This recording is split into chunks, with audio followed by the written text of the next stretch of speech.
Folks, it's a couple minutes after 2 o'clock, and I'm Jim Crist. And this is the talk which Robbie Powers was promoting called 6 Secret Tips Guaranteed to Improve Your Marathon Performance or Half Marathon Performance on Race Day.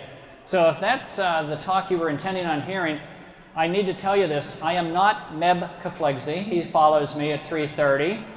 And you can tell us differently because I'm taller than he is. But he will be here at 3:30.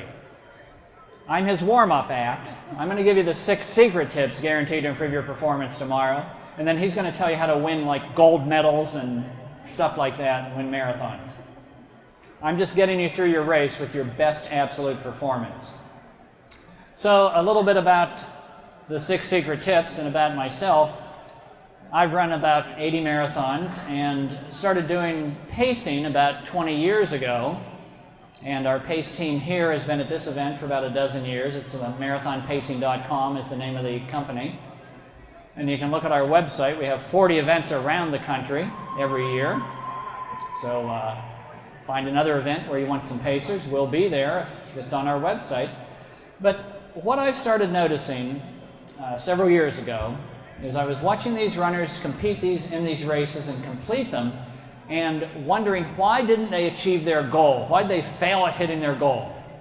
And so I have to tell you this, fail is a little too strong a word, because if you finish the marathon, that's a pretty good success. If you finish the half marathon, that's a great achievement. But they're still missing their mark. And so I started looking at the reasons for this, and I'm an engineer by training, so don't hold that against me, but it came in useful because I was paying attention to all the reasons, and I grouped them into different categories, and that's what gave rise for what you're going to hear today, which is the 6 secret. So we're not going to tell anyone else except this group here. I don't want to see some video show up on Facebook. 6 secret tips, guaranteed, and that's an absolute guarantee. These will help you, I guarantee it, on your race tomorrow. So here's a few things about the 6 secret tips. 1, I'm going to give them to you in order of importance. And I've learned I have to do this when I deal with marathon runners because they're all these freaky type A individuals and they all think they have stuff to do and it's really important. So I'm going to give you the best tip right up front. If you have to get somewhere, then you can go right after tip number 1. But I do assure you that if you stick around for all 6 secret tips, that'll be better than just blowing it off after tip number 1. Second thing about this is these tips are all mutually independent. What that means is you can pick and choose. It's just like being at the buffet. You can decide which tips you want to use and which tips you don't want to use. But I will tell you this, if you use all 6, they are guaranteed and your performance will improve. But you can decide there's something you just don't want to do. That's okay. Now, I am kind of curious, how many people are running their very first marathon or half marathon tomorrow? Whoa, let's hear it for these people that are running their first. That's amazing, and that's such an awfully long distance. Oh, isn't it? Gee. I don't know how people get started at something like that. Was alcohol involved in any of those decisions at any point? So, the 6 secret tips. Let's get started with tip number 1. Okay, here it is. Now, I don't think anyone else is listening because we don't want to share it with those other people. Tip number 1. Pick a goal that is based on your level of fitness and training. Oh, okay. What's that mean? Let me kind of explain what that means. I get a lot of people to come to the pace team booth. And they'll say, okay, Pacer Jim, I want to do a 3:30 marathon. And I'll say, that sounds great. Why do you want to do a 3:30 marathon? What did you do in your last marathon?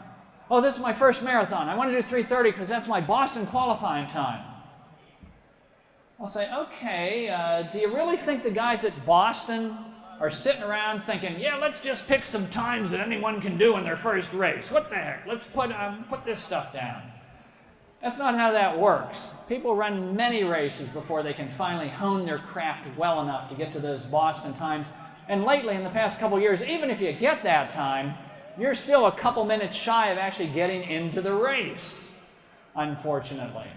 So, when I say pick your time based on your level of fitness and conditioning, when you come to the pace team booth, if you're uncertain, we will talk to you and ask you about your training runs. We'll find out how long did you run, how fast were those runs, what were your tempo runs like, what did you do at a previous race, at a marathon or half marathon, or a shorter race? What have you done recently? Recently is important. You're going to run the race tomorrow with the body that you bring to the start line tomorrow morning. Not the body you had 10 years ago. Not the body you wish you kind of had. Not the body that you could have had if you would have done these 10 other things that you were planning on doing during your training, but you just got too busy to do it. All you have to work with, folks, is what you're sitting in right now. And so that's why I say we need to pick these goals based on our current level of fitness and conditioning and training. That's what we do in the PACE group. So we have pacers. For those of you that have never experienced pacers, our pacers are experienced marathon coaches. On average, they have run 30 marathons. On average. On average, they have paced over a dozen times. So this means they actually know what they're doing, and they will run different pace groups. We start at 3:05 all the way up to 7 hours, which is the course limit in the marathon. We have half marathon pacers starting at 1:40 all the way to 3.5 hours, a 3:30 group for people that are walking their very first half marathon. So we cover pretty much every time you could imagine here. So tip number 1, if you're not sure, go up, talk to the pacers. We'll get you in a group that's realistic for you. Now, here's another aspect of realistic. Has anyone looked at the weather for tomorrow? Okay, in technical jargon, it just sucks badly. The temperatures are going to be what? What have you seen lately? It's like upper 60s, mid upper 60s, higher than that even. The humidity was what? 85, 90. If you take the sum of the temperature plus the humidity, a simple formula I use, temperature plus humidity, 150 is the danger number. So let's just take that roughly 90% humidity and 70% temperature. Get out your smartphone and do that math. What is that? It's 160, 10 points above the danger zone. Okay? So, I get this a lot in the pace team booth, and I always have to smile and be polite.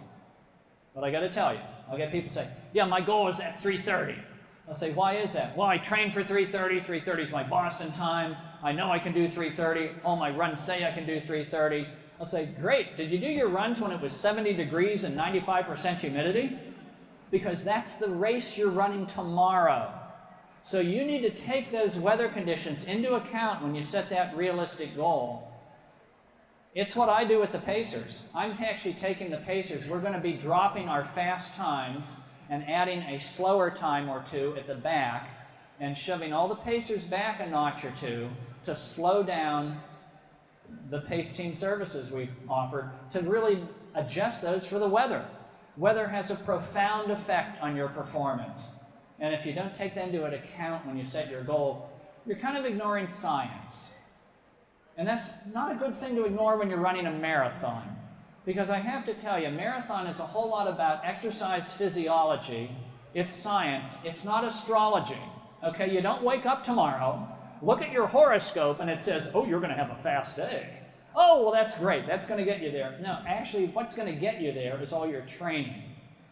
So, tip number 1, please set a goal based on fitness, conditioning, accounting for the weather, accounting for the course, which here is flat, so you don't really need to make much adjustment to that. But 2 weeks ago, I was doing a race pacing Pocatello, Idaho, which starts at 6,000 feet and goes down to about 5,000 feet. That's a mile high.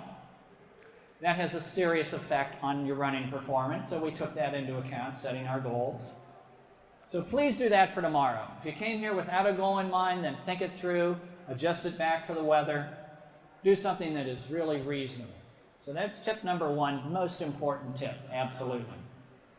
Tip number 2, once we decide on that realistic goal, let's run every mile evenly. So here's my sign for tomorrow. I'm doing the 2-hour, 20-minute half marathon. Anyone here with me? Well, congratulations. Maybe you won't be after this talk, but I'm glad you're here now. And so that is 10:42 per mile. Okay, so the first mile is going to be 10:42, and the second mile is actually going to be 10:42. And the third mile, I think, might be about 10:42. And so the point is, we run evenly. Now, here's what I get a lot when I'm out on the course. I'll be running along, and someone will be running next to me. And if I'm doing a marathon, maybe this happens at mile 5 or mile 6, and they'll say, "Hey, Pacer Jim, I'm having a great day." I'll say, "Oh, that's good. I'm so happy for you." They'll say, "Yeah, I think I'm going to run ahead. Put a little time in the bank. I feel so good." That way, when I get tired at the end, I can relax a little bit. I'll say, "You feeling good?" I say, "Yeah, I'm feeling great." I said, "It's mile 8. You should feel great. This is a 26-mile event. If you're not feeling great at mile 8, you should basically run home because you're going to have a bad day out there. You should feel good in the marathon until about mile 16, 17. Then you should kind of notice you're running a marathon. In the half marathon, you should feel pretty darn good until about mile 8 or 9. So don't come up with this whole thing about, I'm going to put time in the bank because I feel good, because I need to explain to you how the bank charges interest. Okay, so let's just say you're running in my 220 group, right? And you get to the halfway point, which we should get to in 1 hour and 10 minutes. Now, actually, a marathon example is probably a little better. Let's suppose we were doing the 4:40 half marathon, and the halfway point, of course, is 2:20. And you thought, I'm going to put 5 minutes into the bank in the first half of the race. So instead of hitting that half at 2:20, I'm going to hit it at 2:15. Okay. In the second half of the race, the bank is not only going to recover their principal, they're going to get that 5 minutes back from you, guaranteed. They're going to take interest. They're going to take about 10 minutes worth of interest. Their VIG is about 2 times whatever you put in the bank. So instead of finishing in 4:40, you're going to finish about 10 to 15 minutes back in about 4:55 because you went out too fast, violated pretty much every scientific principle of exercise physiology and performance. Your body only knows biology and science. You've got mitochondria, you're taking in carbs, you're a little machine. Your whole muscles are just little tiny machines. They're running, and to get them to run at optimal output, they have to be running evenly. Not up and down, not fast and slow. This is just like the thing when you're running low on gas. Now, this never happens to women. It only happens to men. You're out in your car, the gauge is near empty. You're getting verbal and audio reminders. No, not from your car, from your wife. When are you going to pull over and fill up this car with gas? Oh, I know I can make it another 50 miles. Okay. When you're in that zone, how are you actually driving the car, though? You're sitting there thinking, I better go really nice and even here and not speed up and slow down. Otherwise, I am not going to make it to a gas station. I'm going to have to walk and get gas. And furthermore, my wife is going to be correct one more time. So, that's how we do the marathon. Nice and even and steady the whole time. So there's tip number 2. Okay, tip number 3. Eat, drink, and be merry. Okay, now that's an idiomatic tip. And I know, are there any accountants out here? Because the accountants always say, wait a minute, you told me there were 6 secret tips. Whoop. Thank you, sir. You just told me eat, drink, and be merry. That sounds like there's really 8 secret tips. I'm not sure what's going on now. Okay, eat, drink, and be merry is an idiomatic tip. It only counts as 1 tip. So let's talk about them in sections. So eat. Okay, unless you've been living under a rock your entire training, what are you supposed to be eating the day or 2 before the marathon? Anyone know? Yeah, carbs, complex carbohydrates, which come in the form of pasta, rice, baked potato, that type of stuff. Okay, not a bunch of junk food. And so everyone pretty much gets that. And how many people are actually going to the pasta dinner tonight at the U.S. Air Force Museum? That's a wonderful venue. You'll have a great time. The food's outstanding, as is the entertainment. And the speaker, Med Flegsy, is going to be out there too. So, that's not a big deal. People know to eat carbs. Here's the question I get frequently, which I'm going to answer now. People come up to me and say, Pacer Jim, what do I eat in the morning of the marathon? I'll say, you mean when you get up? They say, yeah. I say, when I wake up in the morning, I eat breakfast. That's what you eat is breakfast, okay?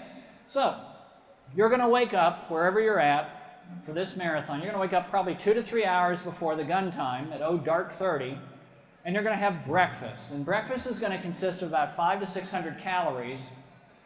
When I'm at home and have the luxury of home, I will have a baked potato with brown sugar and sliced banana on it, and that's my pre-race meal. When I'm staying in a hotel, I'm going to have a banana and a bagel with some peanut butter, and there you go. But we need to be eating before we go to the event so that we top off our tank and we are full.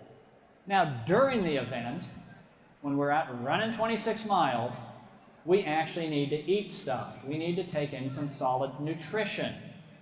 This course will be handing you gel, some type of energy product, and my recommendation is always don't even rely on the event to feed you. Go to one of these running stores, there's several of them here, buy some stuff. Could be Cliff Shot, could be goo, could be power gel, or it could be the more solid thing. They have blocks and gummy bears and so forth.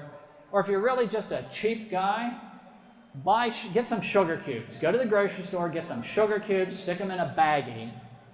But you need to be taking in some solid nutrition, and I just use the guideline about once every hour. So if you're going to be out there for 4 or 5 hours, get 4 gels. Make them a flavor that sounds appealing to you so that you're out there, you have your own food, you're self-contained. But the race will indeed have stuff on the course, and if you check those race maps, they're in there's huge maps down there at the front of the hallway. They're also in the race packet. And I believe they have marked on those maps where the stations are to provide nutrition. So that's the eating thing. And then also one more tip about eating after the race. You can pretty much eat anything you really want because you just ran a marathon. But protein is a big deal. So your post-race recovery food should include some mix of protein.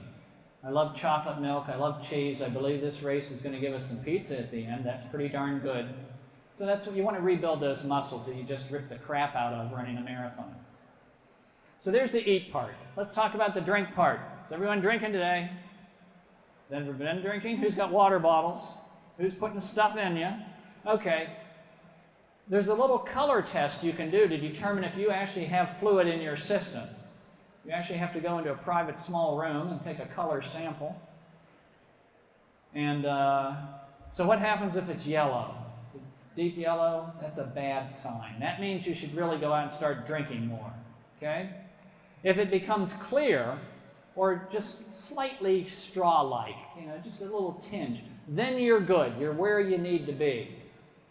If you're actually clear, then you can kind of stop drinking. You don't have to overdo it because you're going to flush out electrolytes from your system. But you want to come to the race hydrated, especially with the weather conditions that we're going to have tomorrow. They're not going to be comfortable. You need to be hydrated. During the race, there are fluid stations along this course about every 1 to 2 miles. This Air Force Marathon is totally provisioned in terms of fluid.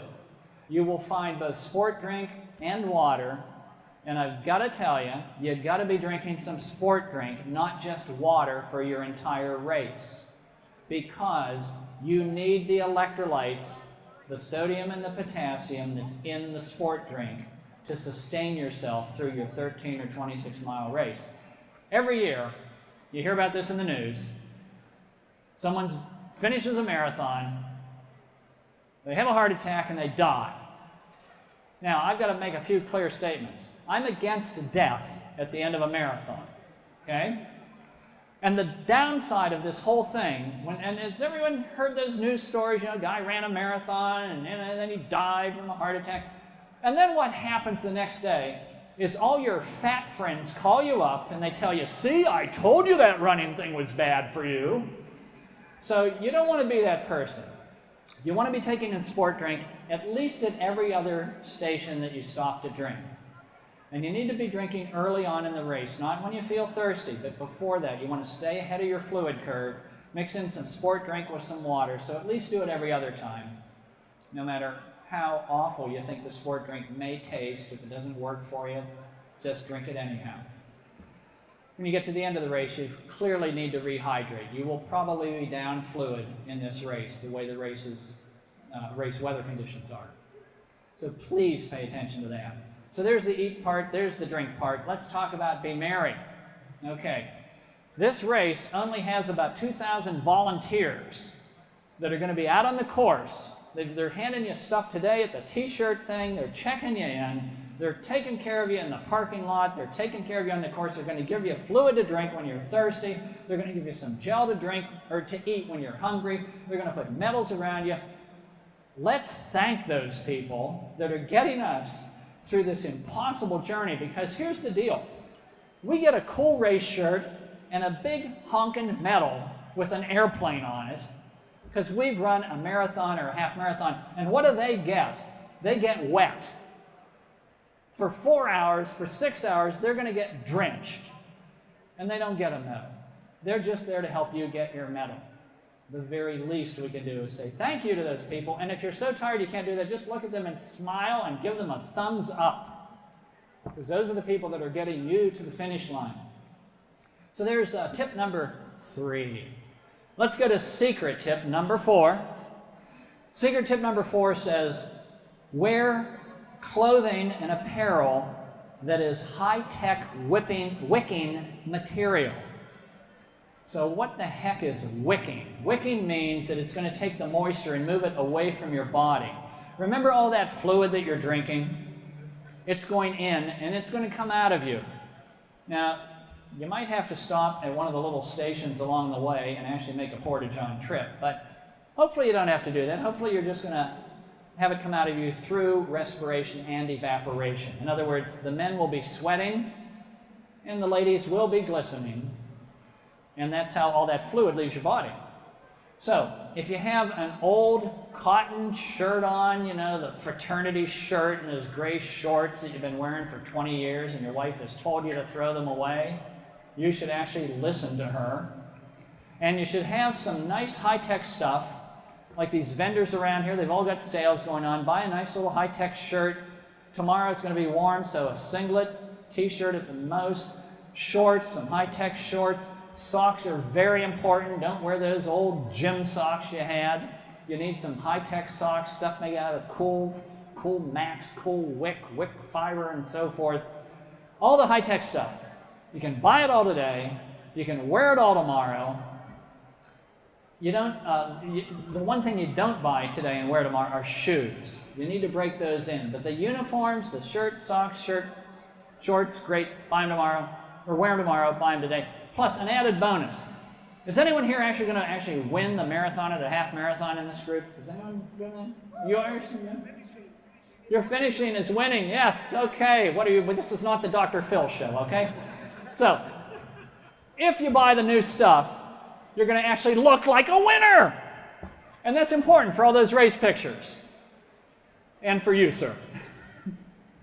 So, buy some nice stuff if you don't have it already. Look really great. That's secret tip number 4. It's got to be the high-tech material. Secret tip number 5. Don't overdress. I see this all the time. Overdressing affects your body core temperature. Body core temperature is absolutely critical. Remember, we're back into science, okay? Core temperature is critical in how your whole metabolism works to produce the energy you need to run the marathon. If your core temperature is too hot, if it's elevated, your race goes to crap. And just think about this. What's our normal body temp? Everyone knows this one, right? It's 98.6, right? Or for Canadian, it's 37 something. Now, what happened to you the last time you were sick at home and you ran a fever? Oh, it went up to 99 or 100 or something like that. Went up a few degrees. And what did you do? Well, you immediately called in sick from work, took that whole day off, laid around in bed, whined around, tried to get your wife to come and feed you stuff or whatever, and you didn't do squat. Okay. If your core temperature elevates, that's what's going to happen to you. Your whole race performance is going to fall off. So you cannot overdress and get hot. Now, what I find happens is people dress at what time? Oh, dark 30 in the middle of the night, because that's when you get up to come to this race. And it's maybe a little chilly out, so you come with pants on and long sleeves and hats and mittens and mufflers, and you go to the start line. Now, I know it's crowded and you got to wait around for an hour to race to start. Yeah, you have all that stuff. And then people start running in it. Well, before you know it, you're overheated. So I'm okay with you wearing all that junk to the start line, but before the race starts, when they sing the Star-Spangled Banner, I think that's a clue that sooner or later a gun's going to go off. Get that stuff off. Tomorrow, with the temperatures we have, shorts and a singlet, shorts and a t-shirt. We're not talking long anything for this race with the weather that we have. Do not overdress. And in fact, if you're running with my pace group, I will remind people of that at the start. So time to get it off. And when we go up, I'm doing the half marathon tomorrow. For those of you that haven't done that particular event here, in the very first mile, we very fortunately get a little uphill section. And when you hit that uphill section, that's another good reminder, wow, I'm getting a little warm right now in the very first mile. So let's get rid of that stuff. Throw that stuff on the ground. There are plenty of homeless people in Dayton that will thank you for doing that. So, that was tip number 5, don't overdress. Now, secret tip number 6 is an adults-only tip. I don't think we have any children here. I'm going to talk about lubrication, people. Now, when you're running a marathon, there's a lot of parts that are rubbing together that don't normally rub together for that long. But they're going to rub together for 26 miles. Now, I'm going to show you the parts that are going to be rubbing where you should actually be applying copious quantities of lubricant. So like right here, can everyone see that? And like right here, can everyone see that? Or imagine that? Stuff is going to be rubbing. You need to lubricate yourself. And tomorrow, could be wet, very wet, your feet. Your feet are going to blister up unless you've lubricated those things. There's some guys here that are selling like Body Glide, which has a little Teflon stuff in it. You can use that. That's good stuff. If you're cheap, you can put Vaseline on. That's good too. Just put some Vaseline everywhere you need to lubricate. The one thing I want to advise you against using is don't reach into the bedside drawer and grab that strawberry KY jelly. Everyone at the start line is going to be smelling, who's got strawberry stuff on here? And they're going to know that. But more importantly, that stuff is water soluble and it will not lubricate you during a marathon, okay? That's for your post-marathon. Not for the marathon. Go get some Vaseline, some Body Glide, some Teflon stuff. Make sure you're well lubricated. For the guys that are, people that are heavy sweaters, but mainly, guys tend to sweat. Take some Vaseline, just make a little uni-eyebrow there, like Eddie Munster had. That way the sweat will not come down into your eyes. It won't be stinging you. It just goes away. And now a special message to all the men out there, because we run a special risk that the women can't imagine. Nipple abrasion.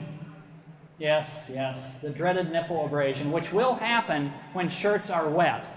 So we are predisposed to this tomorrow. For those of you that aren't familiar with what I'm talking about these guys that you see them at the finish line. They come over the finish line, they've got like 2 blood streaks running down the front of their shirt. It looks like the mafia guy double tapped them right in the chest. It is the absolute grossest thing you can imagine. You need to prevent that. And to prevent that, what you need to do is actually go and go in the bathroom, shave your chest, okay? Get the razor out, shave your chest. Get some Band-Aids, regular 1-inch adhesive Band-Aids. Put those Band-Aids over your nipples. Now, the running store guys probably sell a product. There's a product called nips that looks like little pasties that stick on there. Those work too. Just plain old Band-Aids work. And that will keep you from rubbing that shirt and causing a bloody mess down the front of your shirt. So there we go with secret tip number 6. Let's recap the secret tips. Number 1, please pick a goal time that's based on your level of conditioning and performance and weather conditions for this race tomorrow. You're running the race with the body you're bringing to the start line. Number 2, once you determine that goal, please run nice and even throughout the race. Don't start too fast. Number 3, eat, drink, and be merry. Take proper nutrition and fluid before, during, and after the race, and thank all those volunteers. Number 4, wear clothing made from fake stuff. Should have started its life as a barrel of oil. If it was a sheep at one time or a cotton plant at one time, it has no business on your body. Rule number 5, don't wear too much of it. If you have too much of it on, take it off. Rule number 6, lubricate. Lubricate, lubricate, lubricate. Put that stuff out tonight next to your sink so you remember to do that. So there you go. You follow any one of those tips, you'll have a better race tomorrow. You follow all 6, you'll have a great race, and you'll be a winner. So, I'll take some Q&A right here, and for those of you that haven't been to the Pace Team booth, we're up in that corner of the Expo. But if anyone has questions, yes, sir.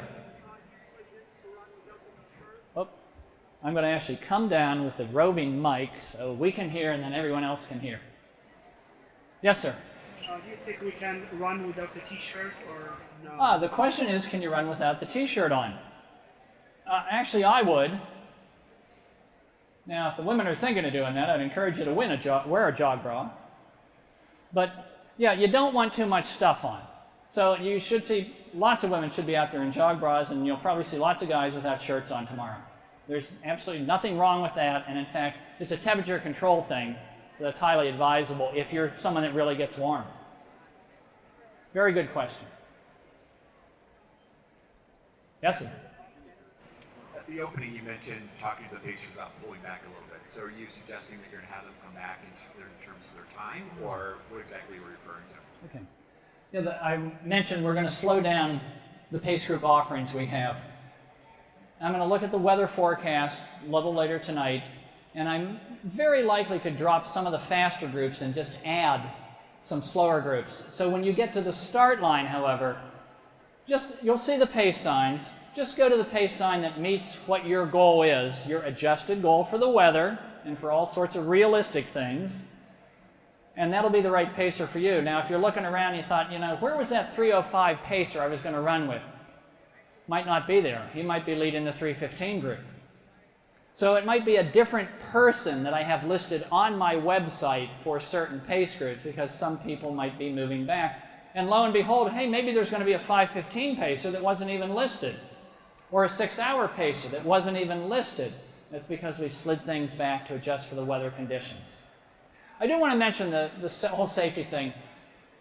There's nothing we can do about lightning except protect ourselves from it. So if you're out there, and the race, I'm sure we'll make some announcements at the start about things. There's shelters all over this space, but really be safe. Lightning comes up and it's dangerous. Seek some shelter. You can always finish the race later. You're not going to have the greatest time in the world, but I don't want anyone zapped out there. So please be prudent. Other questions? Yes, sir. Do you suggest wearing hats? Well, the question was, do you suggest wearing hats? That's got several components to it. A hat is a temperature control device. Most of your heat actually leaves through your head. So if you wear a hat, make sure you get a wicking hat or a vented hat so that heat can get out. It's a convenience thing. Maybe it's raining, so you like that brim to keep the water out of you. That can be quite useful. If it's sunny out, which it probably won't be, but of course that's a shade device, but so are sunglasses. So it's really a personal item. Some people do fine without them. Some people always run with them. Whatever you've done on training runs, when you run training runs when it's raining, that could be a guide. And that's exactly why when you do training runs and you go out and you look out and you say, oh, this looks like crap, it's raining. That's why you lace up your shoes and you go do the run. You got to figure out what you're going to do when it's raining, because on race day, you don't have a choice. We're going to show up, the weather's going to show up, it's going to be 7:30, and that's that. We can't say, yeah, I think I'm going to skip this one. I'll come back tomorrow, Sunday, and run the marathon. Doesn't work. Other questions? Oh, don't be shy. Well, if you have other questions, I'll be hanging around here. I'm Pacer Jim. The request I would have is when you finish the race tomorrow, take that selfie with the medal, go to my Facebook page, marathonpacing.com, stick that on the page. We love to see those pictures. The Pacers are up in the booth at the corner, up in that part of the upper concourse. Go talk to them. Everyone have a great time tomorrow. Enjoy your day. Congratulations.